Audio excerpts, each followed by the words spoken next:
Welcome to Wild Nevadacast. I'm Dave Santina, coming to you from the great indoors, the studio at PBS Reno, and I'm with Mark Maynard, who is many things. He's an author. He's a professor of English creative writing and journalism at Truckee Meadows Community College.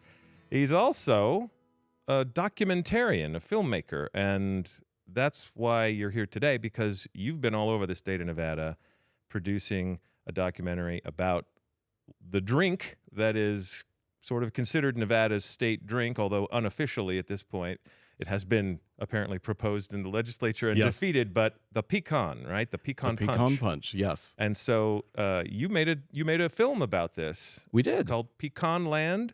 Piconland, the quest for the perfect pecan punch. And so you got to travel around the state. You got to take some road trips, which is what Wild Nevada has always been really about, is recreational travel, road trips around the state of Nevada. You got to do that to try out pecans and learn some history and meet some people. So lots of tanks of gas, and got to some great places and met some real Nevada characters all over the state. That sounds incredible. It was awesome. Sounds like a dream. So what inspired this? How did this happen? I was at the University of Nevada, Reno School of Journalism, and took a documentary filmmaking class with Carrie Barber, who's an amazing filmmaker in and of herself.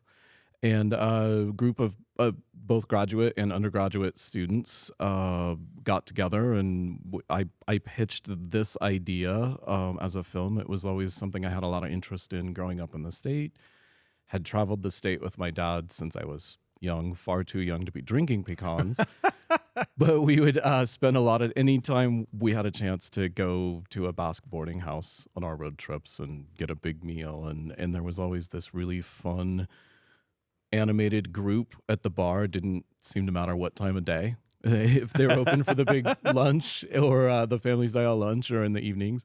And it just always kind of piqued my curiosity. And of course, my dad had some great stories about he and his friends and pecans. So it became sort of this legend kind of thing. And when I had a chance to do a documentary film, I thought, what a great sort of road trip movie to get around the state. And really the idea behind the film, and I think this comes through in the movie, is that the drink is much more of a ritual than it's not a cocktail you would probably go order at a fancy bar in Manhattan.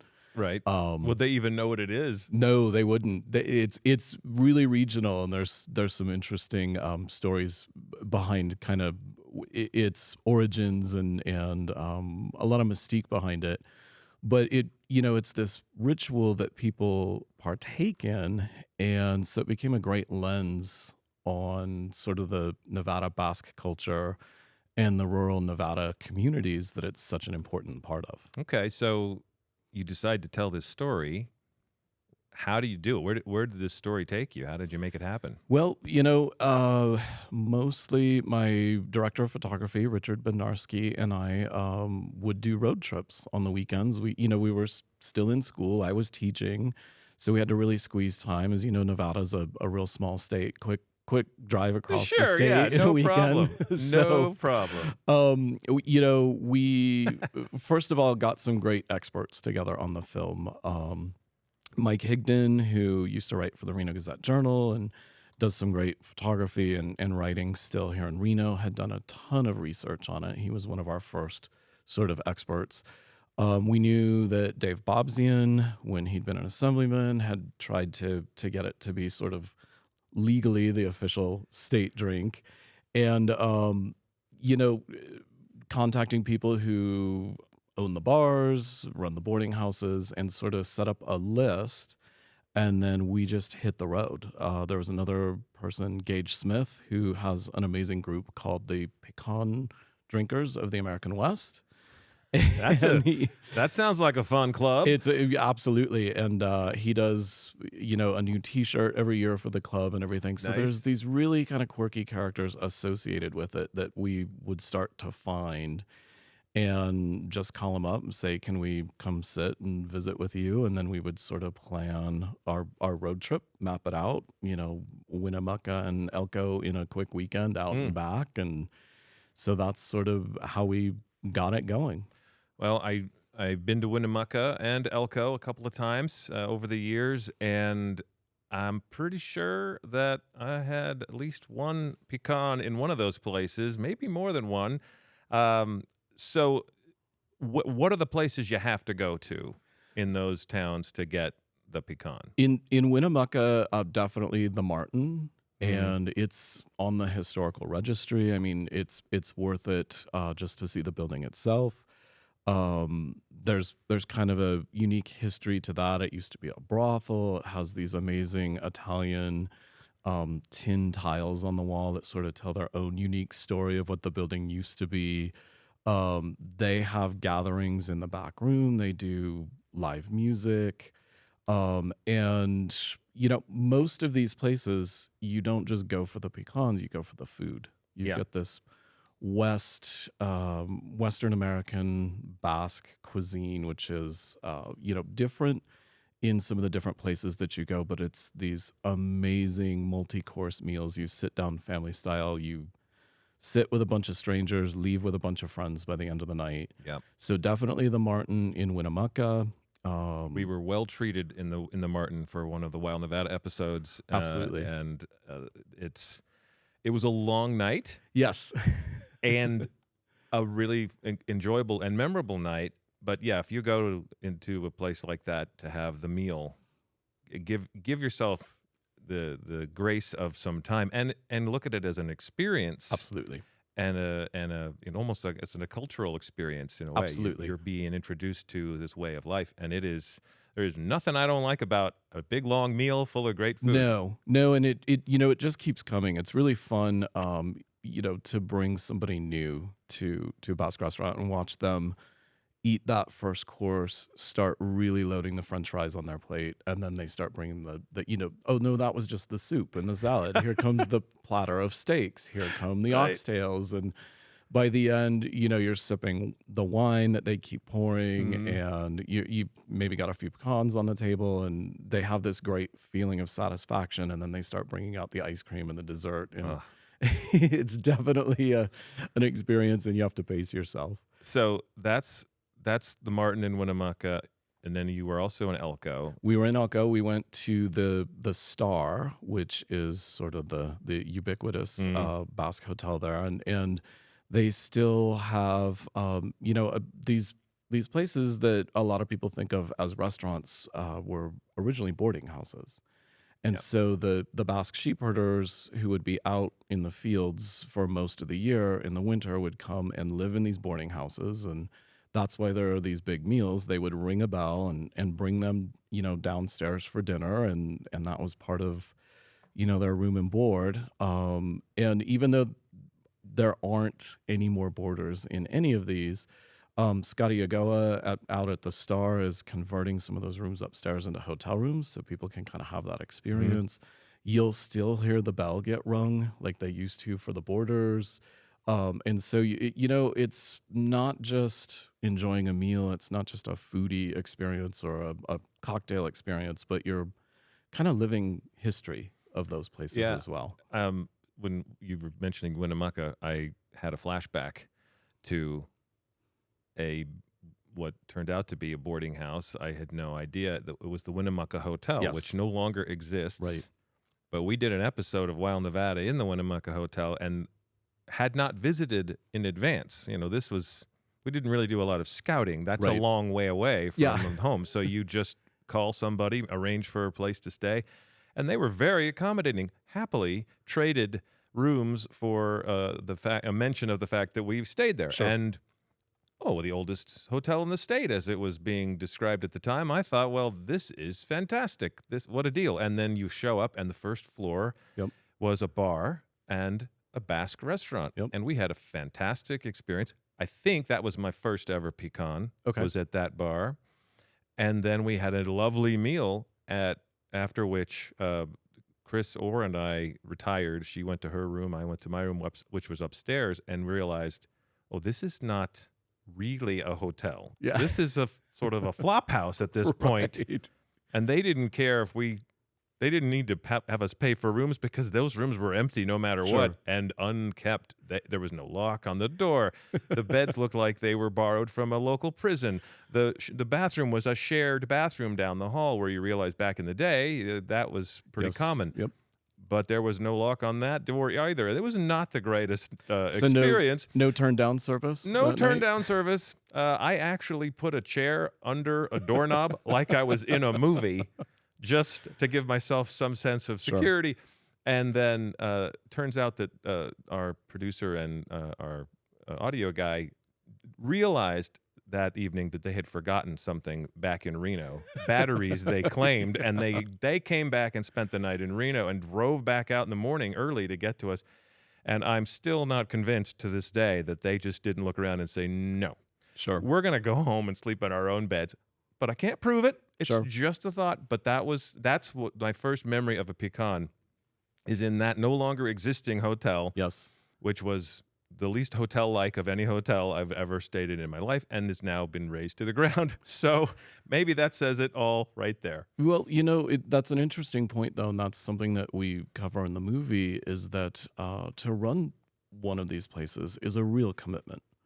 And they've been family-run for generations, and we touch on this a little bit in the film. There was a really well-established one in Bakersfield called the Noriega that closed a little bit before we were doing the movie. And, we were interviewing somebody out at the Martin, and they were saying, they just got tired. They just wore out. And it's, you get into second and third and fourth generations in these families, and some of the kids want to go and do other things. These towns are changing. Sure. And so, there is a little bit of pressure on these places, and it's a really important history. So, we hope that people will go and support those and go really understand and appreciate them while they can.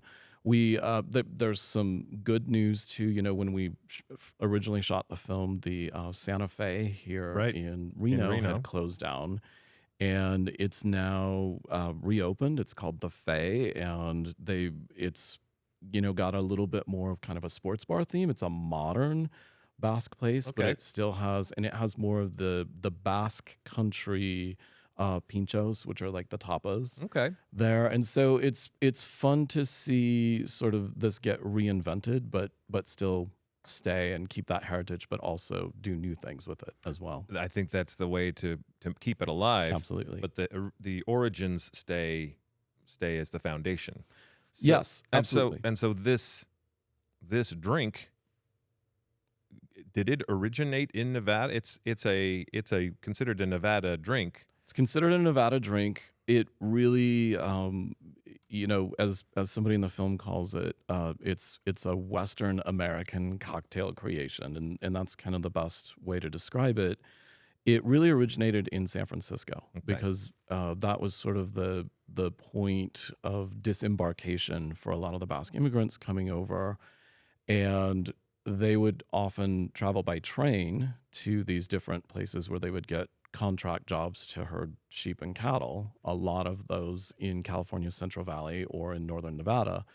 So somewhere in San Francisco, the cocktail originated, and then it came, on the train into these boarding houses.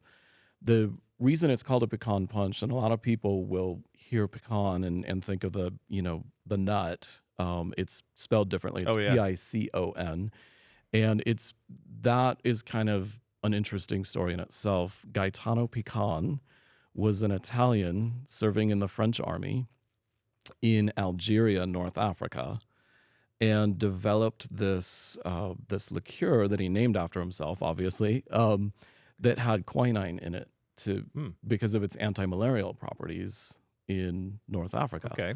So after the war, he returned to France and started a company that is still around today. You can still get Picon in France, particularly, but it's not what was in the original Picon Punch. It's much lower in alcohol, and it has a different flavor. And in France, they pour it in beer. You can order in France a Picon beer. Okay. and you sort of pour it on top, and it's this sort of orange flavored liqueur. The original pecan came over with the Basque immigrants to San Francisco, and at some point, pecan stopped being made or imported, and there's all kinds of legends about it has a certain ingredient in it that's not allowed to be imported, all of this. So you've probably seen or heard of the Torani flavored syrups that people will mix in coffee and things like that. That Italian family in San Francisco started to distill their own version of an Amer Picon. Okay. That's called Torani Amer. And that's where, if you walk into any bar in Nevada and you see that bottle of Torani Amer on the back bar, they will make you Picon Punch. The other thing you can do is you can look for the glasses, which have a really unique shape. They're actually the same glasses that were developed in San Francisco for the Irish coffee. So Okay. the glass company Libby makes those as Irish coffee glasses, but those are sort of the traditional Picon Punch glasses. We have a couple of them here, and I'm looking at them now thinking, that's a familiar shape. Yes. It's in Nevada, that's sort of the chalice, the Holy Grail. You look for that, and that means pecans. If you see these are glasses served here. by the bar, you can good. get a pecan. Absolutely. Okay. So Winnemucca and Elko, of course, and then your trip extended beyond that. You had to go out and get something closer to the Reno area. We did multiple trips. We also went down to Wellington in Smith Valley, and there's a great old stage stop there called the Heyday Inn. And they make a great pecan. So we went, and that's actually where we went and met Gage Smith of the Pecan Drinkers of the American West. That's kind of his home bar. Got it.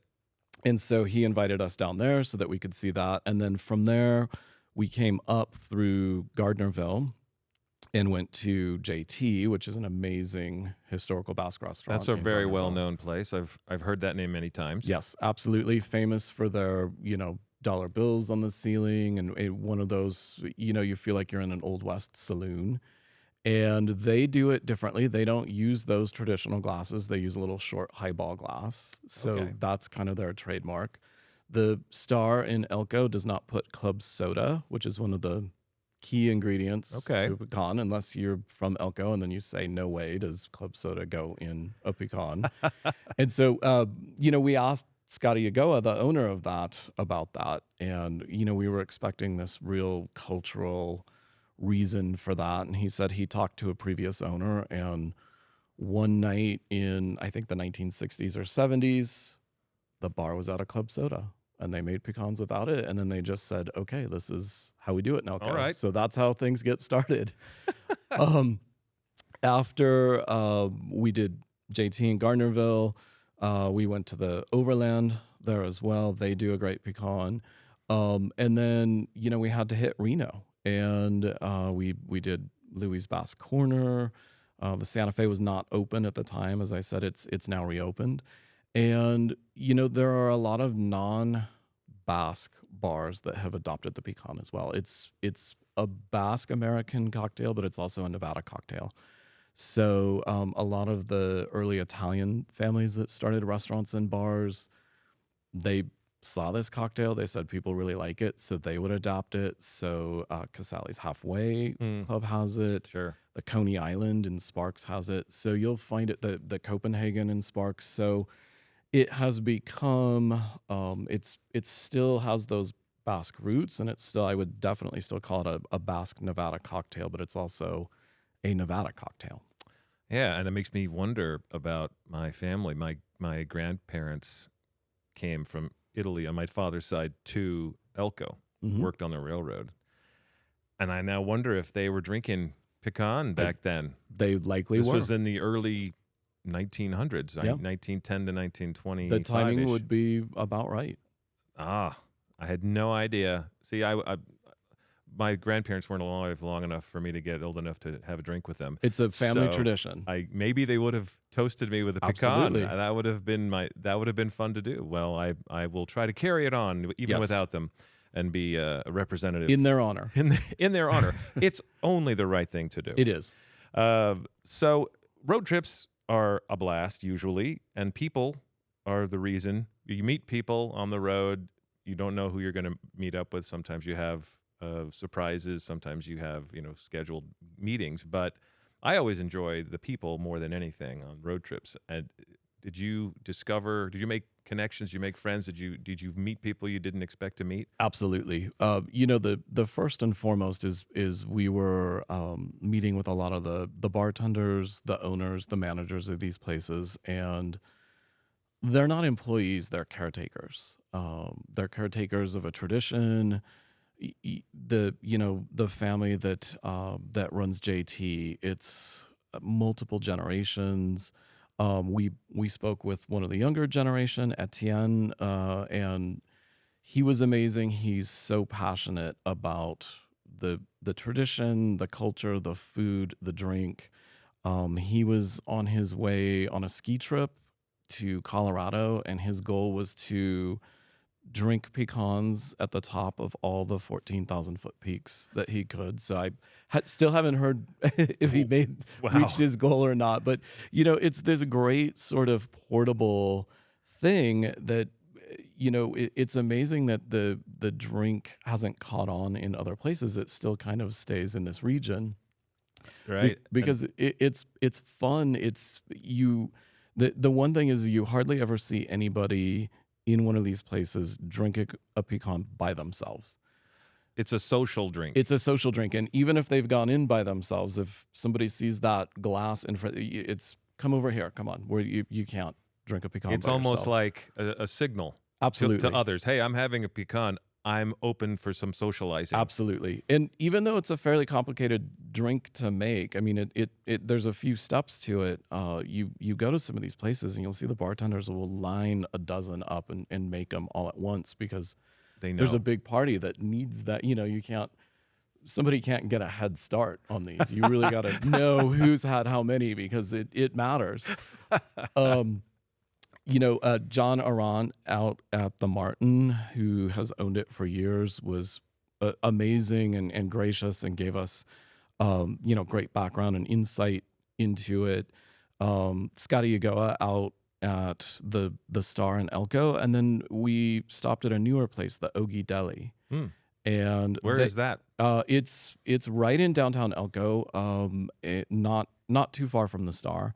Has an amazing mural on the side of the traditional Basque cider, where they pour it from this sort of amazing height to aerate it. So they have you can find Ogie with that mural on the side, but they've done something interesting, and it was one of the first times we tasted a sort of newfangled pecan.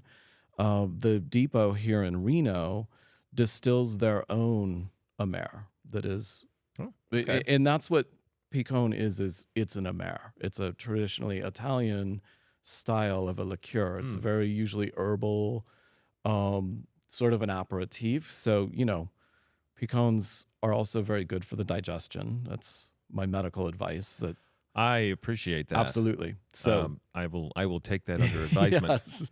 Now, we have, I was going to ask you if there is a most authentic recipe or if everybody has their own version to the point now where there is almost no clear original or authentic version. It's a great question, and because we sort of tongue-in-cheek, subtitled the film "The Quest for the Perfect Picon Punch," people will often ask me, "Well, where's the best? What's the most authentic?" And I've lived in this state most of my life. I'm a native Nevadan, and I'm smart enough to know not to wade into that and have an opinion on that because it really does depend on where you're from.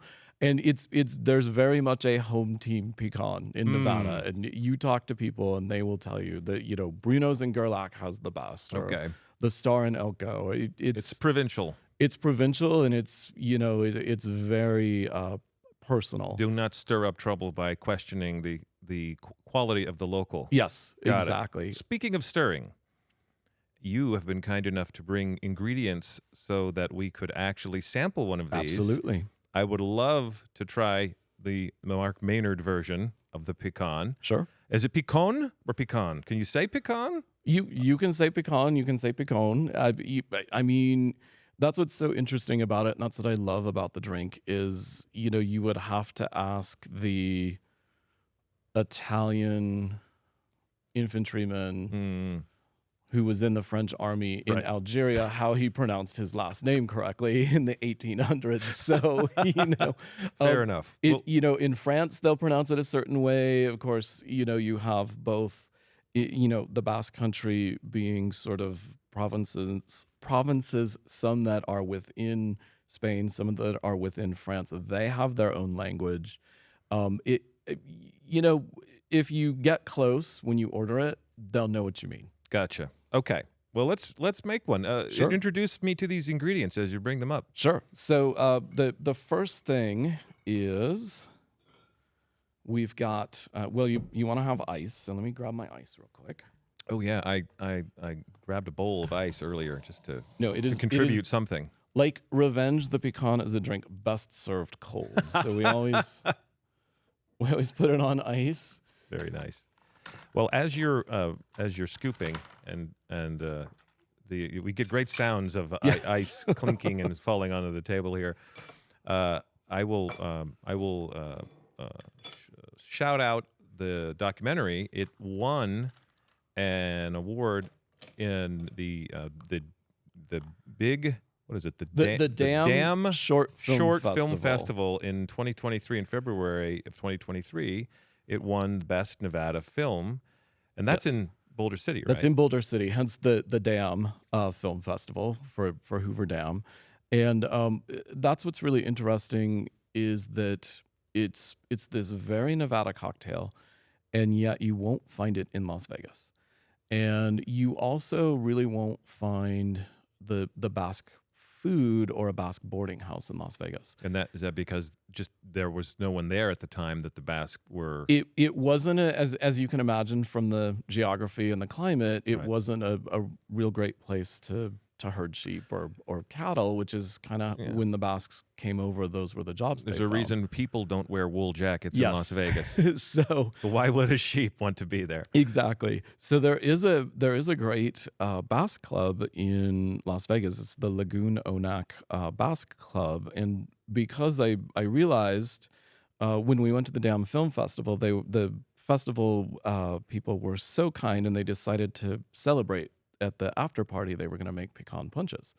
So they started calling bartenders in Las Vegas and saying, "What's in it? What are the ingredients?" Right. And these bartenders were saying, what are you talking about? Are there pecan nuts? Is it like a pecan pie? Like what? So one bartender knew kind of Amer, was an Italian, so gave some adjacent things. I think they ended up with Aperol, and so it was amazing. It was a lovely gesture they did, but there were these very sort of orange Gatorade colored cocktails. No, I mean, I love an Aperol spritz, but I'm not looking to make an Aperol Picon. With Aperol with a float of brandy on top, I don't recommend. So, but that got me, curious as to why, you think of Basques in Nevada as such a ubiquitous thing. And in doing a little research and in researching this club, really the Basque culture grew in Las Vegas in the 1970s and 80s when a lot of the best highlight players in the world, which highlight is this really fast ball sport.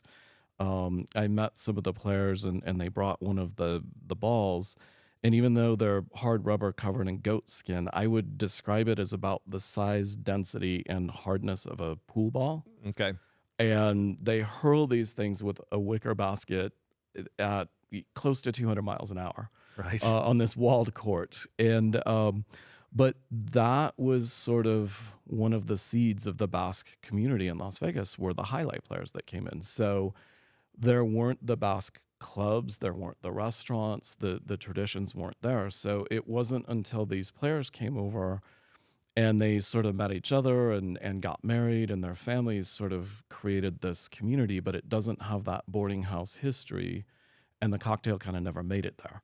Makes so sense. If Las Vegas is looking for a way to really add some culture and a new drink, it would be great to see it make it down to Southern Nevada. Well, I think you're winning that award down in Boulder City is an introduction. It's a It was way fantastic. to introduce it. We had people from the Las Vegas club came to watch the film, and people actually drove from far and wide in Nevada to come see that when they heard there was a Picon film. I think some people exciting. came from Winnemucca. Well, I'd love to see it broadcast on PBS Reno someday if we can make that work. That would be fantastic. And maybe to have a screening up here. That's it's Sure. You're from this area. Your film ought to screen as many times as possible here. I know you've had many and will continue to have many. But, yes, we hope I'd love to see if we could do something to get you a screening here with our Tied with Wild Nevada. That would be wonderful. We'd love to celebrate it with as many people as possible. So let's finish Sure. making this drink. What do we got here? So we've got our pecan glasses in there filled to the brim with ice, and then this is a little pomegranate. And as you'll see in the film, You're very delicate gotta have with a that. steady hand. It is really just a splash of that. Tiniest drop. See, to me, that's an accident. That's It looks like an accident. exactly. It's been called one of the bartenders. I think it was Craig at Louis said that you threaten the glass with grenadine. Yeah, it looks like you change your mind in the middle of it. So this is the traditional Tarania Mare. This is that label. And actually, it's really fun if you go out into some of the grocery stores in rural Nevada. I've seen this in Ely. You go into the liquor section, and that's how you know you're in a pecan town, is if you see this at the grocery store. Okay. So that people can make it at home or in the field. And then we really go just about 3/4 up with that. I see. That is a significant portion. Now, this is the same Tarani that I'm used to seeing with a colorful label. It's the same company that makes it. Yes. Okay, because I'm used to the I think it's for Italian soda, where they put flavored Tarani on. I see that on shelves, and maybe I'm confusing it with something else. No, but this is pretty this. sure that's It's it. the same family. Okay. That made this, and this goes way back. It was an Italian family in the Bay Area. So I'm tipping my hand here. Apologies to people in Elko. I am going to do a little club soda here, just so that you can. Hey, this is the Maynard version. You don't have to apologize for anything. You bring me a drink in the middle of the morning, I'm never going to complain.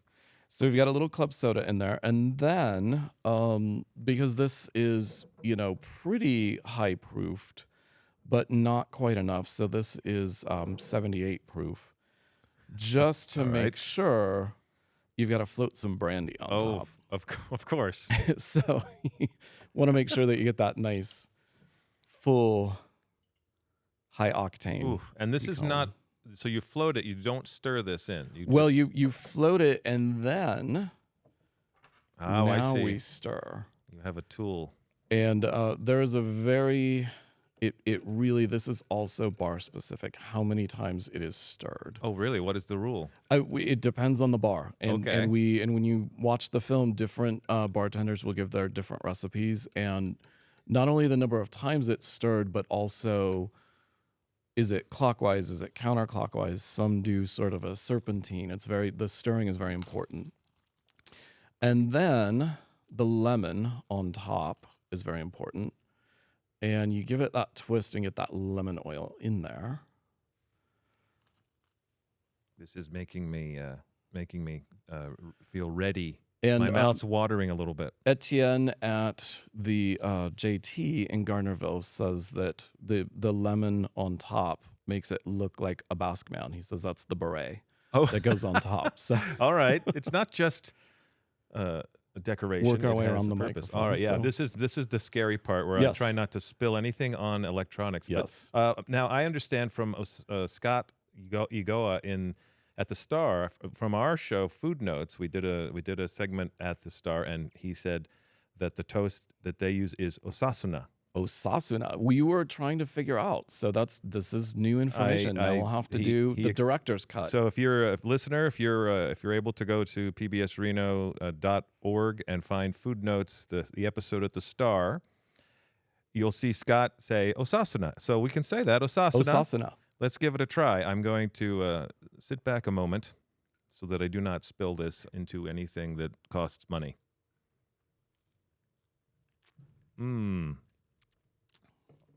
Oh, that is powerful. Yes. That is, it's known for its strength, and it definitely brings it. And I got to admit, I was a little worried because we're recording this relatively early on a weekday, and I haven't eaten breakfast yet, and all I have done is brush my teeth, and I thought I've just ruined my palate for the day. But this is good.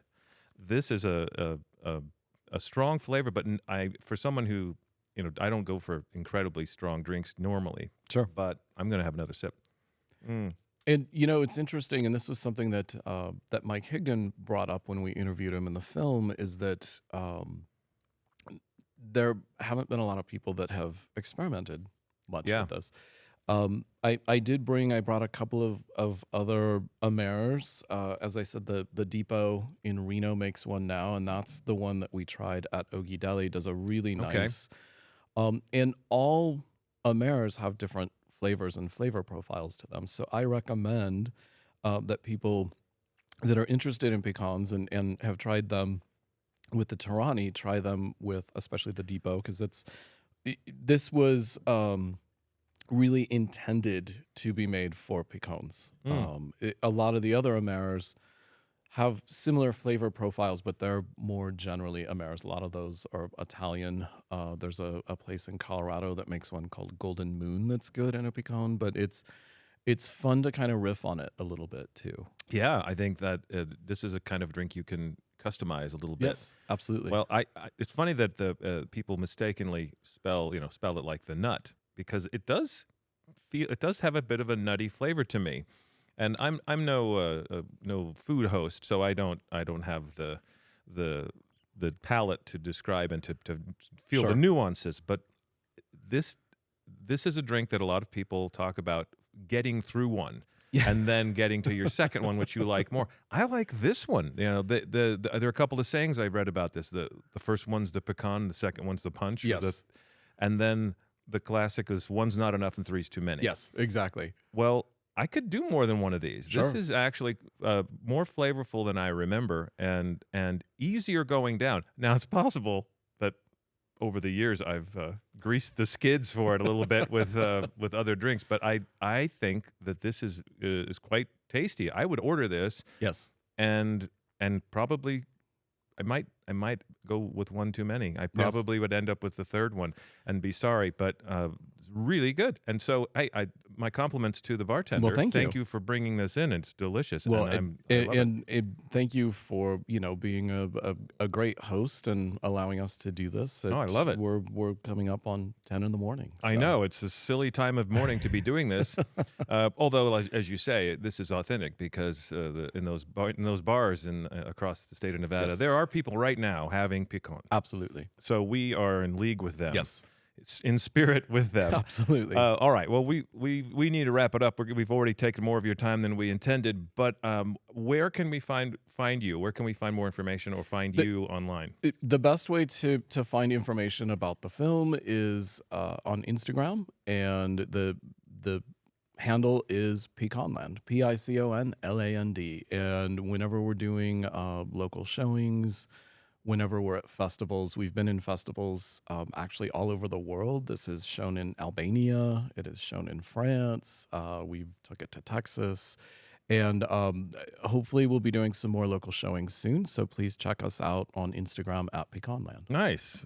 Thank you. And I have checked that out a little bit, and I see it. You are continually updating it. It is. Yes. The film itself was completed a while ago, but you are still having showings, and you're updating with the latest as you go along. And we are. I think that's a lot of fun, and we want to get it out there, and we want people to see it. And we've Hialdi, which is the big Basque festival that happens every 5 years in Boise, is happening in 2025. Nice. So we hope to get up there with it, and so it's really fun. It's a celebration. Beautiful. I'm so excited that I got to meet you again and go through the story of your Piconland. And let's come back and talk more about other Nevada stories down the road. Please, it's been a lot of fun. Thanks so much for having me. You bet. All right. I want to remind everybody to watch Wild Nevada on PBS Reno via broadcast or live stream on pbsreno.org or by the YouTube channel. Also, if you have a question about Wild Nevada or maybe a comment or a suggestion of any kind, send them to me at podcasts@pbsreno.org. Well, thank you, Mark Maynard. And I thank you for listening to Wild Nevadacast.